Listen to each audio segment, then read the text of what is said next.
Hey everyone, what's up? It's Sarah and welcome back to my channel. So in today's video, we're going to be talking Courtney and Josh from this new season of Love After Lockup because they're probably one of the most talked about couples on social media, partly because just Courtney, her story is so wild with her being a corrections lieutenant at the time that she met Josh, her being fired from her job, her ultimately serving 2 months in prison because of her relationship. And it was reported that the reason why she actually got that felony charge was because she was tampering with the prison records. So she was, it looked like she was trying to alter the visitation records so that they wouldn't catch on that she was visiting Josh in jail. So not good stuff. So on the one hand, I think just personally from me watching the season, I think Courtney has made incredibly poor life choices. But on the other hand, part of me feels bad for her. I think she clearly wants to be a wife. She wants to be in love and is looking for love in all the wrong places. Not that you can't have a relationship with someone that is serving time, but it is inappropriate to be in a position of power, to be a correctionals officer. And she was like reading his diaries and like personal writings, and that just there's just like a inappropriateness there. Courtney kind of strikes me as like a total believer in like the rom-com, right? Like she is like the Notebook through and through. She's looking for the Noah to her Allie. And I think that this couldn't be more evident than in the dill pickle joke. She was talking this whole time about what an inside joke it was between her and Josh. She's hiding out in a dill pickle costume. This is gonna be hilarious. He like doesn't even get the joke when he gets there. And then when they go to get burgers, she's like, "Oh, you got a pickle on your burger?" And he's like, "Yeah, I got a pickle on my burger." So I feel bad for her in one sense, and then in the other sense, it's like, well, this is a self-fulfilling prophecy of your life choices. So a couple things I wanted to talk about today. One, Starcasm reported that prior to Josh's release, Courtney actually petitioned the court for an early release for Josh. And I have a couple thoughts on this. So let's start with the foreword by Josh's lawyer. So this was like attached to the letter when they sent it to the court. Courtney is a United States Air Force veteran, having served her country for the last 10 years. She has a master's degree in counseling and is committed to ensuring that Josh is successful upon his release from incarceration. Courtney owns her own home on 2 acres and is gainfully employed with Redacted. She also owns and operates her own small business, Redacted LLC, which is a power washing, gutter cleaning, and lawn care business. In addition, Courtney is 11 years sober and is committed to assisting Josh in remaining sober upon his release from incarceration, which includes a verifiable plan in which to facilitate Josh's ongoing recovery. Courtney's inspirational story is attached herewith. Okay, and I'm going to attach obviously I'm going to link the Starcasm article in the description of this video so you can read Courtney's letter in its entirety, because it's a pretty lengthy letter. But I had some takeaways from this letter.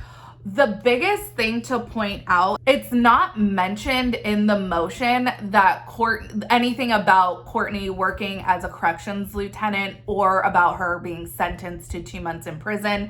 It looks like the last or the second early release motion was filed 6 months prior to Courtney being sentenced. Since they didn't mention that Courtney, I'm assuming that she's gainfully employed by Redacted is not the correctional institution, because that would look bad. I'm sure that they wouldn't have put that. So my powers of deduction are that Courtney wrote this letter after she was fired, before she was probably brought up on charges of anything. And she's trying to make it look like she is gonna be this positive force of good in Josh's life. But I think she really just shoots herself in the foot, because what she did is proving that she makes impulsive, rash life choices. So these are a couple bullet points that are like big takeaways. She says, I share a bit about myself to you as proof that past life decisions do not define a person for a lifetime. I am living proof that no matter how bad someone has messed up, those actions and decisions do not define who you are unless you allow them to. More than anything, I believe my story and life lessons are what have impacted Josh so positively within our relationship. He has taken the time to get to know me from my past, my present, and what I want for our future. She goes on to say later in the letter, I am living proof that anyone is capable of change. I'm aware of Josh's history with poor decision making. That is another area that him and I have in common. The only difference is that I was a juvenile when I went away, and I joined the military as soon as I was able to. I have learned that I must keep myself occupied with positive activities because my brain is always going a million miles an hour, which in the past led to trouble. Since Josh and I have been together, he has seen how to use his intelligence in a positive way rather than in a troublesome way. He now takes time to think about what he's doing rather than being impulsive. This is something that he and I will use to our advantage. If I was Josh's attorney, I don't know how much Josh's attorney vetted Courtney and her backstory, but there's absolutely no way I would have used anything she said as like evidence that Josh should be released from prison early, because she, like, her own choices and actions negate everything she says in this letter, right? She says that she's proof that she's capable of change based off of the actions that she did when she was a juvenile, but she was easily, I don't know who was coercing who, if he was manipulating her, she was manipulating him, or if it was a joint effort, but both of them together made an incredibly poor choice in having her don disguises in order to visit him. She was tampering with the jail records. If you extrapolate that into doing that, you know, oh, if we just fudge here and fudge there, maybe we can get away with something. He's not even supposed to parole to her house, but are they going to follow the rules? It doesn't seem like they've showed that they can follow the rules in the past. The other thing that has come out regarding Courtney and Josh is that Josh was actually arrested for DV in December of 2020, and Starcasm also reports on this. I'll link that article as well. Josh was arrested in December of 2020.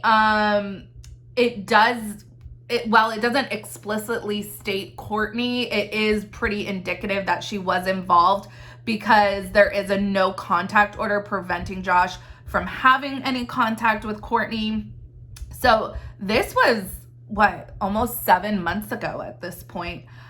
Josh posted a $2,000 bond. He pled guilty to a misdemeanor charge on December 22nd. He was sentenced to 30 days in jail. He was credited with 1 day served and the other 29 suspended. Starcasm,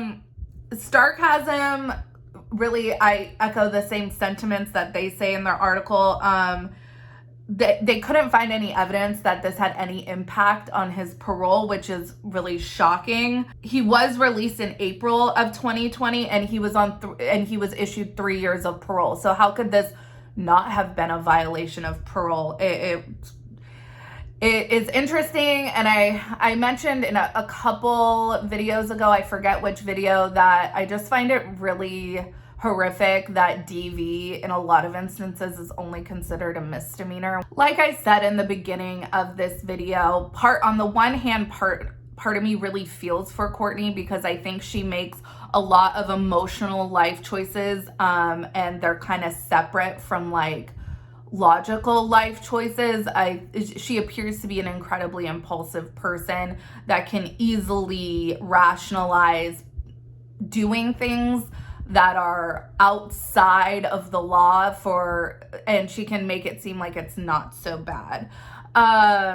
and that is evident in when she was saying that in the show, that she felt like she thought it was only breaking the rules, not the law, even though I don't fully believe that, because we know that she was sentenced to 2 months in jail and 2 years of probation. So I don't even know why she said that on the show. But anyways, what do you guys think of Courtney and Josh?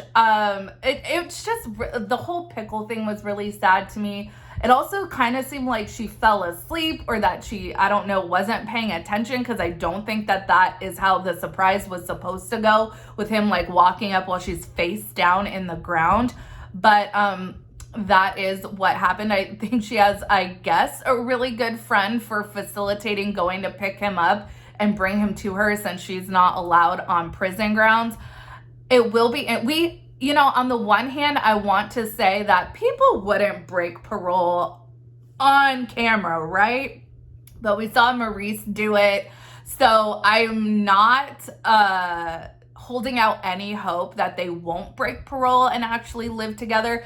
It makes complete sense, though, I mean, logically, that he wouldn't be able to parole to her house, considering how their relationship started. So I don't know. Anyways, you guys, let me know what you think. Make sure you leave a comment, like this video, subscribe to my channel. Make sure you turn on bell notifications so you never miss when I upload a video.